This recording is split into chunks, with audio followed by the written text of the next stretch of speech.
የሰላም እጦት ለመቅረፍ በተደጋጋሚ ጊዜ የታጠቁ ኃይሎች መካከል እውነተኛ ድርድር እንዲደረግ፣ የፖለቲካና የህሊና እስረኞች እንዲፈቱ፣ የንጹሐን ጥቃት እንዲቆም ላለፉት 3 ዓመታት ወትውተናል።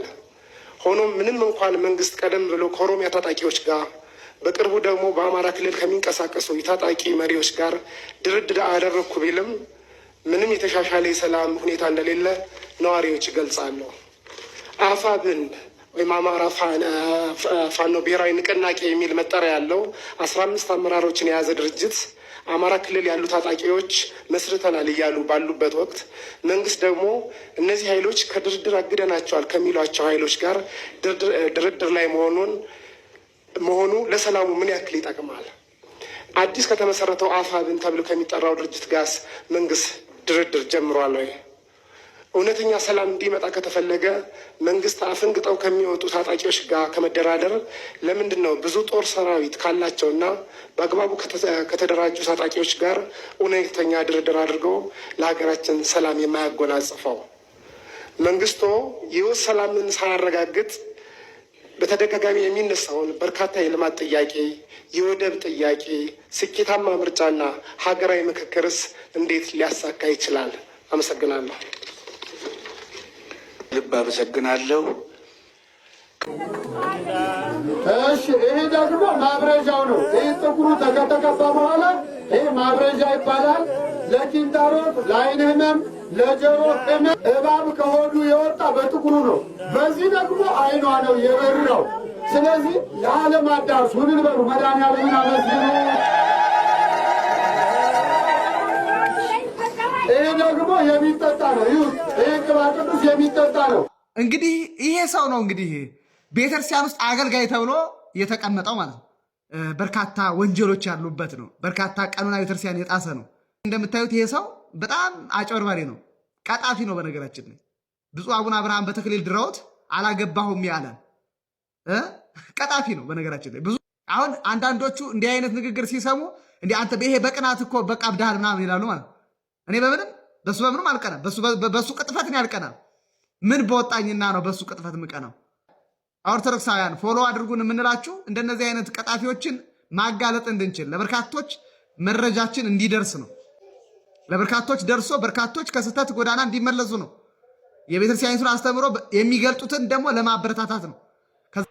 ተጽዕኖ ፈጣሪ ለመባል አይደለም፣ ወይም ደግሞ ብዙዎች እንደሚሉት ፌመስ ምናምን ለመሆን አይደለም። እግዚአብሔር ባወቀ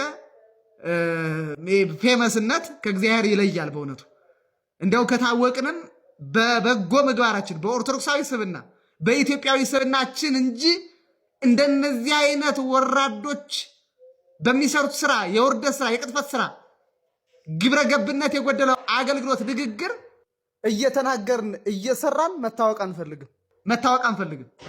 አንፈልግም። ካወቁን ሰዎች በመልካም ምግባራችን እንዲያውቁን ግን እንወዳለን፣ እንፈልጋለን።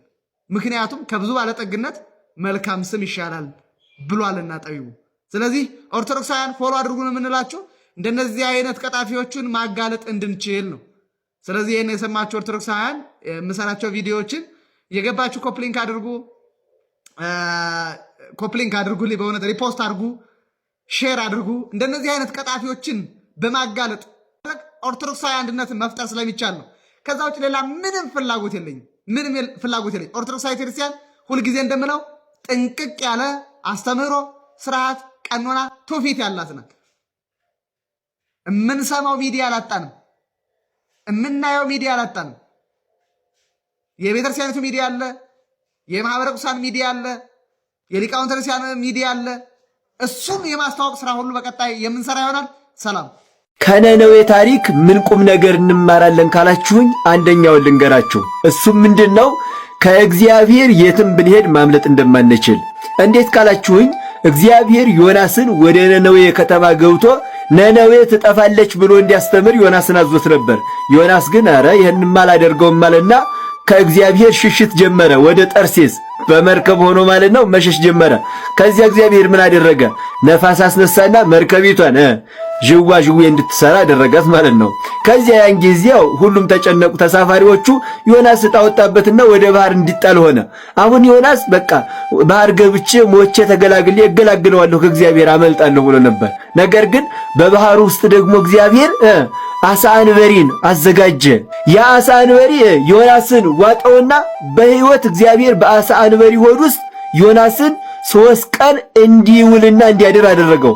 ከዚያስ የአሳ አንበሪ ወሰደና የተፋው ነነዌ ከተማ ጫፏ ላይ ተፋው ዮናስም ማለት ነው። ከዚያ ቀና ሲል ዮናስ ያለው የት ነው ያለው ብሎ ሲጠይቅ ነነዌ ከተማ ነው። በቃ ምንም የትም ጉድጓድ ምሰብገባ ብንገባ ከእግዚአብሔር ማምለጥ አንችልም። ስለዚህ ዮናስ አማራጭ አሁን ምንድነው? የግዴታ እግዚአብሔር ያዘዘውን ማድረግ ነው። ነነዌ ትጠፋለች ብሎ እየዞረ ለነነዌ ሕዝብ መንገር ነው። አያችሁ፣ ከእግዚአብሔር የትም ማምለጥ አንችልም። ለዚህ ነው ታዲያ መዝሙረኛው ቅዱስ ዳዊት እንደዚህ አለ በመዝሙር 138 ላይ ማለት ነው። አይቴኑ አሐውር እመንፈስከ ወአይቴ እጎይም ቅድመ ገጽከ። ከመንፈስህ ወዴት እሄዳለሁ? ከፊትህስ ወዴት እሸሻለሁ? እመኒ አረጉ ውስተ ሰማይ ህየኒ አንተ። ወደ ሰማይ ብወጣ አንተ በዚያ አለ። ወእመኒ ወረድኩ ውስተ ቀላይ ህየኒ አሎከ። ወደ ጥልቁ ወደ ባህር ውስጥ ወደ ጥልቁ ብወርድም አለ አንተ በዚያ አለ። ስለዚህስ ካንተ ወዴት እሸሻለሁ?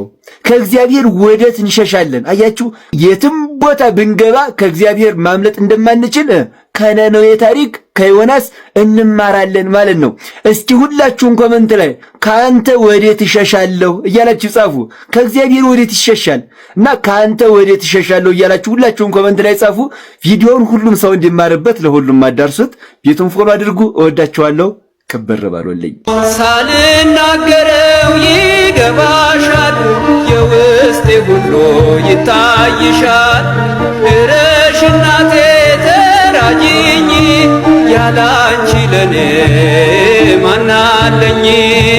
ደስታዬ ደስታ የሚሆነው በሐዘኔም የምጽናናው አንቺ ከኔ ጋር ስለሆንሽ ተጽናንቻለሁ በስምሽ። በመጨረሻም ጠቅላይ ሚኒስትሩ እውነታው ተናገሩ። በትግራይ ጦርነት ወቅት በኢትዮጵያና በኤርትራ መካከል የተፈጠረው መቃቃርም እውነተኛ ምክንያት ጠቅላይ ሚኒስትሩ ይፋ አድርገዋል። የኢትዮጵያና ኤርትራ ችግር በትግራይ ጦርነት ወቅት የተጠነሰሰ እንደሆነና ግጭቱ በትግራይ ጦርነት ወቅት ከኤርትራ ጦር ዘረፋ፣ ግድያ ጋር ተያይዞ የተጀመረ እንደሆነ ጠቅላይ ሚኒስትር አብይ አህመድ በህዝብ ተወካዮች ምክር ቤት ተናግረዋል። የቀድሞቹን የኢትዮጵያ ባለስልጣናት ደመቀ መኮንንና እንዲሁም ደግሞ ገዱ አንዳርጋቸውን ወደ ኤርትራ ልከው ህዝቡን እንዳያጎሳቁሉ መጠየቃቸው ገልጸዋል። የኢትዮጵያ ሰራዊት አንድን ከተማ ለቀው ሲወጣ የኤርትራ ጦር እየተከተለ ከተሞችን ያጠቃና እንዲሁም ደግሞ ህዝብንም ይበድል እንደነበር ጠቅላይ ሚኒስትር አብይ አህመድ ተናግረዋል። የዶክተሩ ገዳይ ከ25 ዓመት ጽኑ እስራት ወደ እድሜ ልክ ጽኑ እስራት መተላለፉን እየሰማን እንገኛለን። እንደሚታወሰው ከጀርባ የምትመለከቷቸውን የጥበበ ግዮን ስፔሻላይዝድ ሆስፒታል ዶክተር የሆኑትን ዶክተር አንዱዓለም ዳኘን በግፍ በዘራፊዎች እጅግ በጣም አሰቃቂ በሆነ መንገድ በጥይት መገደላቸው የሚታወስ ነገር ነው። ይህንን ተከትሎም እንግዲህ ወንጀለኛው ሳሙኤል የተባለው ግለሰብ በ25 ዓመት ጽኑ እስራት እንደተወሰነበት ይህም ነገር የሚታወስ ነገር ነው። በተጨማሪ ግን በአሁን ሰዓት የተጠየቀው ይግባኝ እንዲሁም ደግሞ ሌሎች አዳዲስ ማስረጃዎችን በማሰባሰብ አቃቢ እንዲሁም ደግሞ የአማራ ክልል ከፍተኛ ፍርድ ቤትም በዚህ ወንጀለኛ ላይ የእድሜ ልክ ጽኑ እስራት እንዳስተላለፉበት እየሰማ እንገኛለን። ይህ ወንጀለኛም የዶክተሩን ህይወት ከማሳጣት የዘለለ ውንብድናና ዝርፊያ በተጨማሪም በዛው ዕለት በጥበበ ግዮን የሚሰሩትን ዶክተር በረከት የተሰኙትን ግለሰብም እንግዲህ 2 ጊዜ በጥይት በመምታት የመኪናቸውን ቦዲ በመጉዳት እንዲሁም ደግሞ እሳቸውን ከእንደዚህ አይነት ወንጀል እንዳመለጡ በተጨማሪም ደግሞ የተለያዩ ማስረጃዎችን በማሰባሰብ ነው ይህ ውሳኔ እንደተላለፈበት መረጃዎችን እየሰማን የምንገኘው። የዶክተሩን አሟሟት በተመለከተ እንግዲህ የበርካታ ሰዎችን ልብ በሀዘን ያራሰ እንዲሁም ደግሞ እጅግ በጣም አሳዛኝ የሆኑ ሁኔታዎችን እየፈጠረ እንደነበረ የሚታወስ ነገር ነው። በይሳትም እንግዲህ በገዳዩ በእድሜ ልክ ጽኑ እስራት እንዲታሰር በድጋሚ መወሰኑን እየሰማን እንገኛለን። በዚህ ጉዳይ ላይ ሀሳብ ካላችሁ ኮሜንት ላይ አጋሪኝ። በሌሎች መረጃዎች በድጋሚ መልሳለሁ። የፕላስ ምልክቷን መጫናችሁን አትርሱ። መልካም ምሽት ይሁንላችሁ። ሊቃውንቱ ምን ይላሉ? ወርቅ፣ ዕጣን፣ ከርቤው የተገኘው አስቀድሞ በገነት ውስጥ ለአዳም የተሰጠ ነው። ይኸውም አዳም ሔዋንን ማግባት በፈለገ ጊዜ ሥላሴ ማጫችንን ስጠን አሉ። ለስላሴ ምን ልስጥ ብሎ ሲጨነቅ ቅዱስ ሚካኤል ወርቅ፣ ቅዱስ ገብርኤል ዕጣን፣ ቅዱስ ሩፋኤል ከርቤ አምጥተው ሰጡት። ከዛ በኋላ ለስላሴ ሲያቀርበው በኋላ ዘመን ከሶስቱ አካል አንዱ አካል እግዚአብሔር ወልድ ከልጅ ልጁ እንደሚቀበለው ነግሮት ለሔዋን ሰጥቶ ነበርና ሲወርድ ሲዋረድ ከኢትዮጵያዊው መልከጼዴቅ ዘንድ ደርሶ ኋላም በልጆቹ በኩል ተላልፎ መልከጼዴቅ ደግሞ ኢትዮጵያዊ ነውና ከካም ወገን ነውና ወርቁን ዕጣኑን ከርቤውን ይዘው የሰጡት ኢትዮጵያውያን እንደሆኑ ይስማማሉ።